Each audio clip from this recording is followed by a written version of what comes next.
Welcome top news today. KAMBIZ FOROOHAR last updated 0324 January 15, 2018. U.S. Ambassador to the United Nations Nikki Haley is turning heads. Nikki Haley keeps delivering for U.S. President Donald Trump. Whether leading efforts to isolate North Korea, hailing cuts to the United Nations budget, the U.S. ambassador, the UN's ability to channel Trump's blunt style is prompting fellow UN envoys and foreign policy specialists to wonder whether the 45-year-old former South Carolina governor is laying the groundwork to succeed her boss in the Oval Office.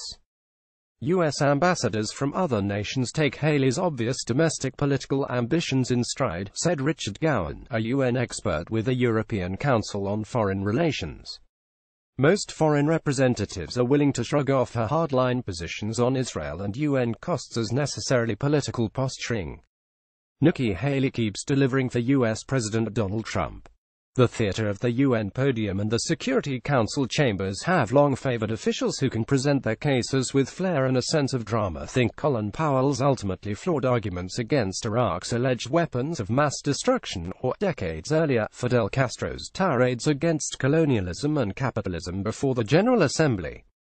Read more. Haley. Trump accusers should be heard. How woman dubbed Trump's megaphone is shaping the world. North Korea threatens U.S. over Haley's hysteric fit. Sign up for the latest news from Trump's America. Speculation about Haley's future kicked back into gear after the American ambassador's speech to the UN General Assembly last month, just before the global body condemned on a 1289 vote Trump's decision to declare Jerusalem the capital of Israel and move the U.S. embassy there from Tel Aviv.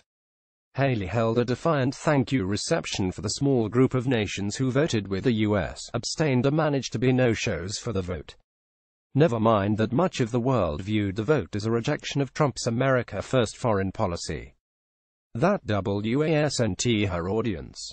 Haley's remarks, in which she said the U.S. had been singled out for attack after exercising our right as a sovereign nation, seemed more targeted to Trump and Republican voters than foreign diplomats, according to a Security Council diplomat from a U.S.-led nation who asked not to be identified discussing the U.S. ambassador to the world body. Even when events don't go her way, an emergency Security Council meeting she called last week on street protests in Iran turned into a pointed defense of the nuclear accord. Trump opposes Haley as unfazed. "Those don't bother me," she said of criticism from Security Council members. "We were there for the Iranian people. They were heard. That's what matters." Haley speaks her mind, said Catton Dawson, an ally of Haley who ran the South Carolina Republican Party from 2002 to 2009. "He's got good political instincts."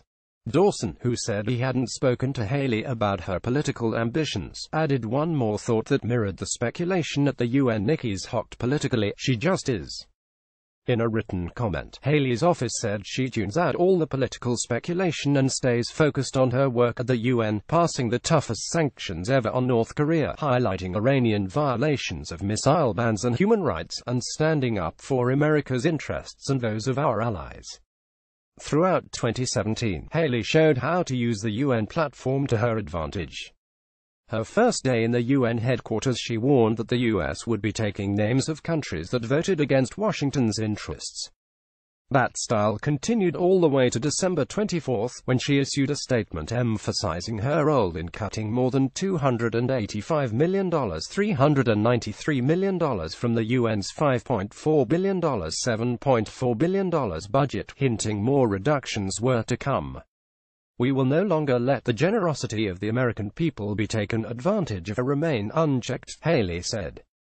"In future negotiations," she said, "you can be sure we'll continue to look at ways to increase the UN's efficiency while protecting our interests." While that statement wasn't likely to endear her to the diplomatic community, which she still needs to rally behind U.S. positions on issues from Iran to North Korea, it could win her kudos among the Republican primary voters who regard the world body as anti-American.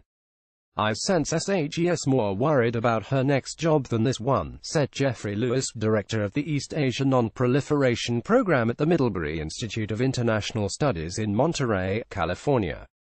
"She will be well positioned in the Republican primaries. If Haley does run for U.S. president, she could help lure women back to the Republican Party after they defected in 2016 and offer a big vision of the party as the daughter of immigrants from India.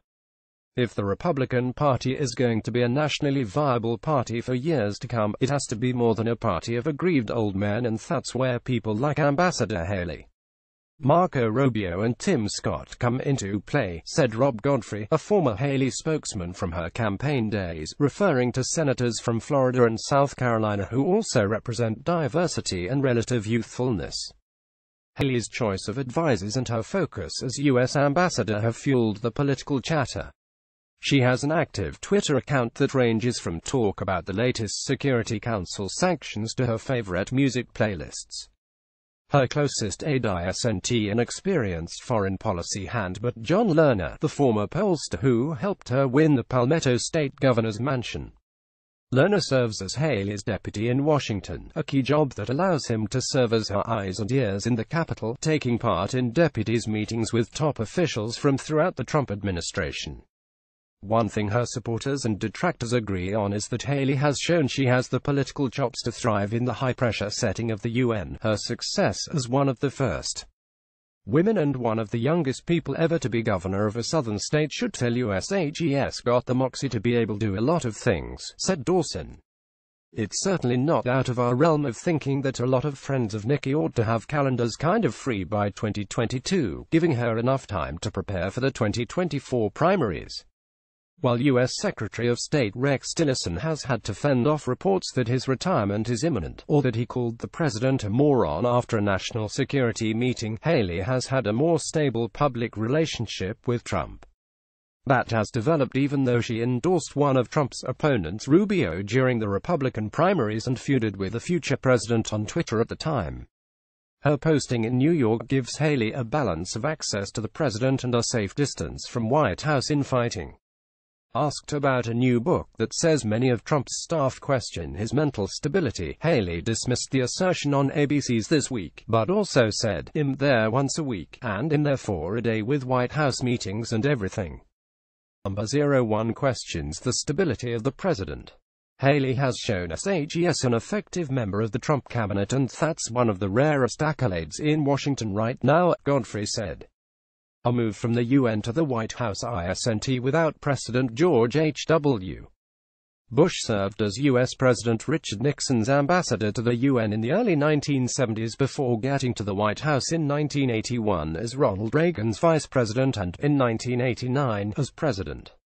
But given the turmoil of the Trump administration's first year, Haley knows that she has to keep delivering, Dawson said. She doesn't let her ambition get in the way of her day job, Dawson said. Nikki's always had impeccable timing and very good political instincts. The Washington Post.